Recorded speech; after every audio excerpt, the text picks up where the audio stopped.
በስመ አብ ምን አይነት ክፉ ሰው ነው?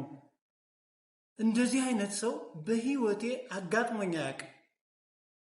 ሆን ብሎ እኔን ለመጉዳት እኮ ነው እንደዚህ አይነት ጫና የሚያሳድረው፣ እንደዚህ አይነት ስራ የሚሰጠኝ። እንደው ፈጣሪ አምላኬ መቼ ነው ይህን ሰው የምገላገለው? እንዴት አይነት መጥፎ ሰው ነው? ከዚህ ሰው ጋር እንዴት ነው አብሮ መስራት የሚቻለው?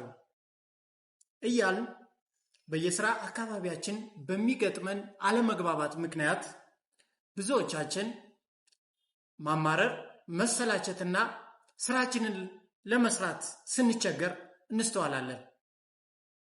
በዛሬው ቪዲዮአችን በስራ አካባቢ ላይ የሚገጥሙንን አለመግባባቶችና እንዲሁም ማለፍ ሲል ለግጭት የሚዳርጉንን ጉዳዮች እንዴት መፍታት እንዳለብን የተለያዩ ጉዳዮችን ሪፈር አድርጌ ይዤላችሁ መጥቻለሁኝ። ለማታውቁኝ ይህ አዲስ ሐሳብ የተሰኘው የዩቲዩብ ቻናላችን ነው። እናንተን ስለማይጎዳ፣ እርስዎን ፈጽሞ ስለማይጎዳ፣ እኔን ደግሞ በደንብ እንድበረታ ስለሚያደርገኝ ቻናሉን ሰብስክራይብ፣ ላይክ እና ሼር በማድረግ ይጀምሩት። ላቃቸው ነኝ፣ አብራችሁን ይቆዩ። ለመሆኑ በስራ አካባቢ ላይ የሚፈጠርን አለመግባባት አለፍ ሲልም ወደ ግጭት ለመሸጋገር የሚያደርስን ጉዳይ እርስዎ እንዴት ይፈታሉ? ዛሬ አለመግባባትና ግጭቶችን በቀላሉ ልንፈታባቸው የሚገቡ ወደ 7 የሚሆኑ ጉዳዮችን ይዤላችሁ መጥቻለሁኝ። ግጭትን አስቀድመን ልንከላከልበት ወይም ደግሞ አለመግባባትን በቀላሉ ልንፈታበት የሚገባ የመጀመሪያው ጉዳይ በአክብሮትና በግልጽ መነጋገር ነው።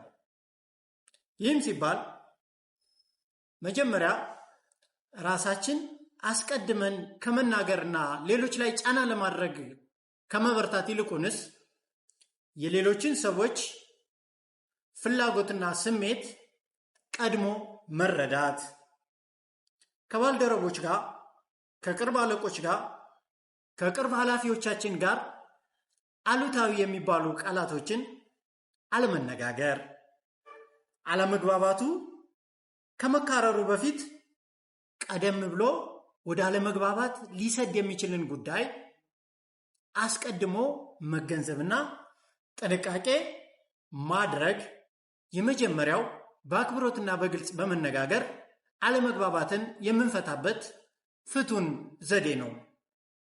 ሁለተኛው አለመግባባትን የምንፈታበት መልካም ነገር ደግሞ አብረውን ከሚሰሩ ሰዎች የራሳቸውን የተለየ ባህሪ እንዳላቸው መረዳት ያስፈልጋል።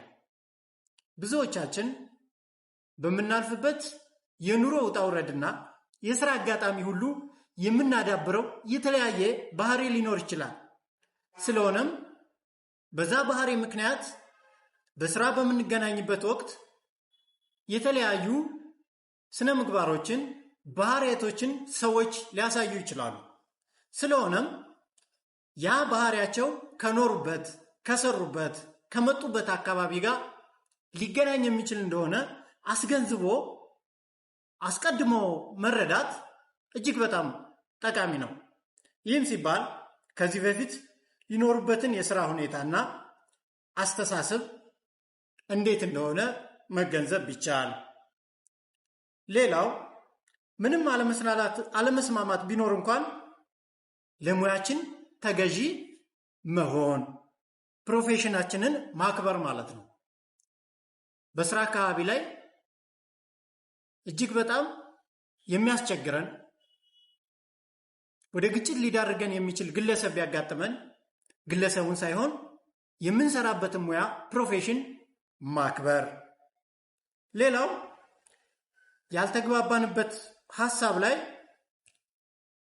ትኩረት አድርጎ መነጋገር፣ ከግለሰቡ ጋር የግል ጉዳይ ፈጽሞ አለመነጋገር ማለት ነው በሌላ አገላለጽ። ይህም የሰውን ሞራል በመጠበቅ ስለምንሰራው ስራ ብቻ ትኩረት አድርገን አለመግባባት የተፈጠረበትን ኬዝ በቀላሉ እንድንፈታ ያደርገናል ማለት ነው።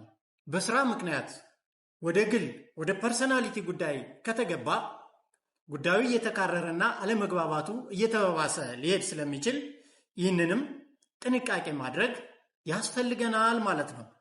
ሌላው ሶስተኛው ጉዳይ አለመግባባትንና ለግጭት ሊዳርግ የሚችልን ነገር የምንፈታበት መሰረታዊ ጉዳይ በስራ ቦታ ላይ ግልጽ የሆነ ሚናችንን ማወቅና የሚጠበቅብንን ኃላፊነት በአግባቡ መወጣት ነው። ይህም ሲባል ሁሉም ባልደረባ ሁሉም አብሮን የሚሰራ ሰው የራሱ የሆነ ተግባርና ኃላፊነት እንዳለው መገንዘብ። ይህም ማለት በሌሎች ድርሻ በሌሎች ኃላፊነት ላይ ጣልቃ ገብቶ የማይገቡ ነገሮችን አለማድረግ፣ ሰዎች የራሳቸውን ድርሻ የራሳቸውን ኃላፊነት እንዲወጡ በተቻለ መጠን ማገዝ።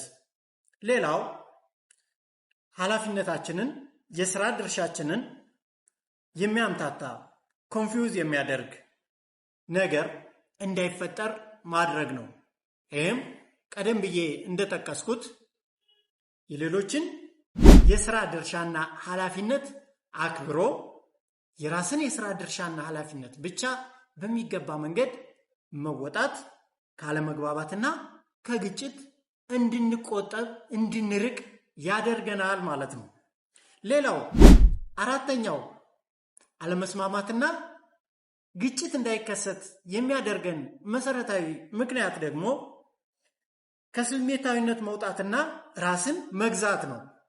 ይህም ሲባል በስራ ምክንያት በተለያዩ ጉዳዮች ላይ ልንጨቃጨቅ ልንነጋገር እንችላለን። ነገር ግን የምንፈልገውን ነገር ከስሜታዊነት በጸዳ መልኩ ጉዳያችንን አብሮን ከሚሰራ አካል ጋር የምናስረዳበት ሁኔታ በተቻለ መጠን ከስሜታዊነት የጸዳና በተለይም ደግሞ አሰርቲቭነስ የተካተተበት ቢሆን መልካም ነው። ይህም ማለት ማስረዳት የምንፈልገውን ነገር ሳንቆጣ ሳንጮህ መልካምና በጎ በሆነ መንገድ ለምንፈልገው አካል ማስረዳት ማለት ነው። ከዚህም በተጨማሪ እጅግ በጣም የሚፈትነን በምንነጋገርበት ወቅት በጣም ስሜታችን የሚፈትነንና አለመግባባት ሊያስከትል የሚችል ሁኔታ ከተፈጠረ ጉዳዩን ለጊዜው ገታ አድርጎ የተወሰነ ጊዜ የጥሞና ጊዜ የማሰላሰያ ጊዜ ወስዶ ተመልሶ በሌላ ቀን ወይም ደግሞ ከሰዓታት በኋላ ከዛ አለመግባባት ከተፈጠረው አካል ጋር ብንነጋገር በጣም ፍሬያማ የሆነ ግጭትን ልናስወግድበት የምንችል አለመስማማትን ልናስወግድበት የምንችል የውይይት ዘዴ ነው ማለት ነው። ሌላውና አምስተኛው አለመግባባትን ግጭትን ልናስወግድበት የምንችል ዋና ጉዳይ ደግሞ ማንኛውንም ጉዳይ አስቀድሞ መነጋገር፣ ይህንም ለሁሉም ባልደረቦች ተደራሽ ማድረግ ነው። ይህ ማለት ስለማንኛውም ጉዳይ ግልጽ መነጋገር፣ አንድ የሆነ ኬስ ሲፈጠር ወዲያውኑ ኢሚዲየትሊ ያንን ጉዳይ በግልጽ ተነጋግሮ የመፍታት ሁሉ እንዳያድር አድርገን ከተነጋገር የሚፈጠሩ አለመግባባቶችን በሰዓቱ እየፈታን መፍትሄ እየሰጠን መሄድ እንችላለን ማለት ነው። ይህም ጥቃቅን የሚባሉ ጉዳዮች ተጠራቅመው እጅግ በጣም ግዙፍ የሆነ ነገር ይፈጥሩና የሆነ ሰዓት ላይ ያ ግዙፍ ነገር ሲፈነዳ አለመግባባቱ እንዳይካረር ያደርገናል ማለት ነው። ሌላው አለመግባባት ከተፈጠረበት ሰው ጋር ፐርሰናሊ በሰለጠነ መንገድ ቁጭ ብሎ በውይይት ዲሞክራሲያዊ በሆነ መንገድ መነጋገር፣ ከዛም ራሳችን ላይ ችግር ካለ ራሳችንን ዞር ብለን ማየት፣ መገምገም፣ መፈተሽና ልናስተካክለው የሚገባ ጉዳይ ካለን ራሳችንን አይተን እርምት መውሰድ ያስፈልገናል ማለት ነው። ሌላውና ስድስተኛው አለመግባባትን ወይም ግጭትን አስቀድመን ልንከላከልበት የምንችለው ጉዳይ በጎ እና መልካም የሆነን ስራ ሁሌም ማበረታታት ነው። መልካም ነገር እንዲዳብር፣ በጎ ነገር እንዲዳብር መስራት ነው። በዚህ ረገድ የውድድር ሳይሆን እርስ በርስ የመረዳዳት የመተባበር መንፈስን የማምጣት ለሌሎች የምንሰጠው ፊድባክ፣ የምንሰጠው ግብረ መልስ፣ የምናደርገው ድጋፍ በተለይም ሰዎችን ባልደረቦቻችንን የሚገነባ የሚያስተምር እንዲሆን ማድረግ ያስፈልጋል ማለት ነው። ይህም ማለት ኔጌቲቭ የሆነ ፊድባክ አለመስጠት፣ ሰዎችን ዲሞራላይዝ የሚያደርግ ስራቸው ላይ እንዳይበረታቱ ሞራላቸውን እንዲነካ የሚያደርጉ ነገሮችን ከማድረግ መቆጠብ ያስፈልገናል ማለት ነው። ሌላውና ሰባተኛው የመጨረሻው አለመግባባትን፣ ግጭትን ልናስወግድበት የምንችለው መሰረታዊ ጉዳይ ደግሞ በቡድን የመስራት ልምድን በየጊዜው ማዳበር ነው። ይሄም ማለት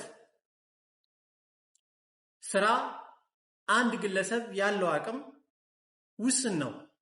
ሁሉንም ነገር ሊያውቅ አይችልም። ሁሉንም ነገር አሟልቶ ሊይዝ አይችልም። ስለሆነም አንዱ ግለሰብ ጋር የጎደለው ሌላኛው ባልደረባ ጋር፣ ሌላኛው ግለሰብ ጋር ይኖራል። ስለዚህ የሁለቱ ግለሰብ ሲደመር የሁለቱ ድምር ውጤት እጅግ በጣም ፍሬያማ የሆነ ስራ እንድንሰራ ያደርገናል። ይሄም የቡድን መንፈሳችንን በቡድን የመስራት በትብብር የመስራት መንፈሳችንን እያዳበረው በስራችን ውጤታማ እንድንሆን ያደርገናል ማለት ነው። ስለሆነም በቡድን የመስራት ባህላችንን በደንብ አድርገን መገንባት ያስፈልገናል ማለት ነው።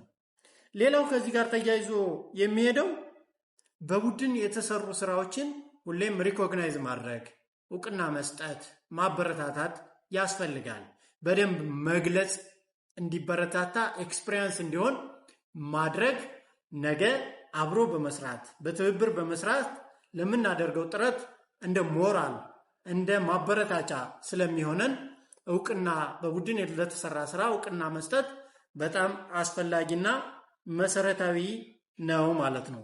ከዚህም በተጨማሪ በቡድን የመስራት ልምድን እያዳበርን ስንመጣ እርስ በርሳችን የመረዳዳት እና አብረን የመስራት የመኖር ባህላችንን እያዳበርን እንሄዳለን ማለት ነው። ስለዚህ በዚህ ረገድ በርትተን መስራት የሚፈጠሩ ክፍተቶችን በቡድን ከሰራን በቀላሉ መፍታት የምንችልበት ሂደት እያደገ እየዳበረ ይመጣል ማለት ነው።